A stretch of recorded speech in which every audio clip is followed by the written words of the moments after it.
खाकी वर्दीला काळीमा, 2 पोलिसात सिने स्टाईलने हाणामारी। चोपडा तालुक्यातील चोपडा ग्रामीण येथे 2 पोलीस कर्मचाऱ्यांमध्ये फ्रीस्टाईल हाणामारी झाल्याची घटना समोर आली आहे। शनिवारी रात्री ड्युटी लावण्यावरून दोघं पोलिसांमध्ये वाद झाला। वाद एवढा विकोपाला पोहोचला की दोघांमध्ये तुंबळ हाणामारी झाली। यात दोघेही गंभीर जखमी झाले असून शशिकांत पारधी आणि राकेश पारधी अशी दोन्ही पोलीस कर्मचाऱ्यांची नावे आहेत। त्यांच्यावर खासगी रुग्णालयात उपचार सुरू आहेत। चोपडा तालुक्यात शहर, ग्रामीण, वाडावत अशी 3 पोलीस स्टेशन असून काही कर्मचाऱ्यांची मनमानी वाढल्याची चर्चा आहे। 4-5 वर्षापासून एकाच ठिकाणी ड्युटीवर असल्याने कर्मचाऱ्यांमध्ये अंतर्गत वाद आणि द्वेष निर्माण होत असल्याचं बोललं जात आहे। काही दिवसांपूर्वी चोपडा शहर पोलीस स्टेशनमधील ट्रॅफिक हवालदार निलंबित झाल्याची घटना ताजी असतानाच आता चोपडा ग्रामीण मध्येही मारामारी घडली आहे। अशा घटनांमुळे पोलीस विभागाची प्रतिमा मलिन होत असल्याची प्रतिक्रिया नागरिकांतून उमटत आहे।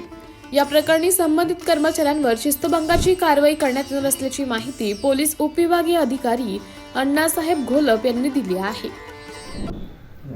काल रात्री साधारण 11:30च्या सुमारास शशी पारधी आणि राकेश पाटील हे 2 पोलीस हवालदार आहेत ग्रामीण पोलीस स्टेशनचे।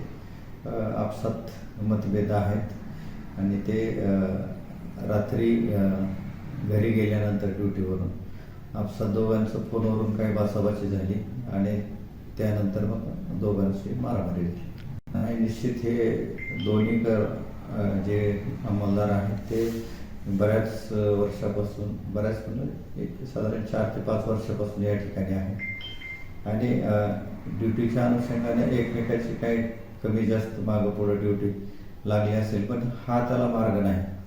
भांडण त्याच्या तक्रारी ते प्रभारी अधिकाऱ्याकडे केल्या, प्रभारी अधिकारी ते पाहून गेले। आपसात एकमेकाला एवढं मारामारी करण्याचं असं हे चुकीचं आहे। सर, मग आता यांच्यावर पुढील काय कारवाई करण्यात येणार? शिस्तभंगाची कारवाई करण्यात येईल। लोकनायक न्यूज